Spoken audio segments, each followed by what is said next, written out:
వీడియోని స్కిప్ చేశారంటే మంచి టిప్ అయితే మిస్ అయిపోతారు. మనం వంట చేసిన తర్వాత అలానే భోజనం చేసిన తర్వాత పాత్రలన్నీ సింక్ లో పడేయడం వలన కరివేపాకు, మిరపకాయలు, ఉల్లిపాయలు, టమాటా ముక్కలు ఉండడం వల్ల సింక్ అయితే బ్లాక్ అయిపోతుంది. ఎంత బ్లాక్ అయిపోయిన సింక్ నైనా ఈజీగా ఎలా క్లీన్ చేసుకోవాలో ఈ వీడియోలో చూపిస్తాను. వాటర్ బాటిల్ ఒకటి తీసుకుని 1 table spoon vinegar, 1 table spoon baking soda వేసుకుని బాగా కలుపుకొని ఈ వీడియోలో చూపించిన విధంగా ఇలా సింక్ లో పెట్టుకొని బాటిల్ ని ఇలా ప్రెస్ చేసాము అంటే ఎంత బ్లాక్ అయిపోయిన సింక్ అయినా ఈజీగా క్లీన్ అయిపోతుంది. చూసారా? తేడా మీరే గమనించండి.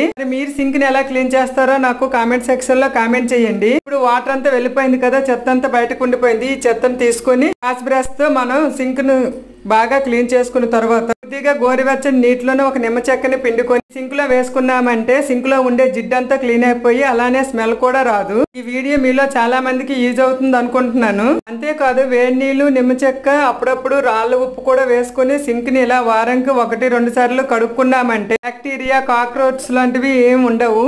ఈ వీడియో నచ్చిన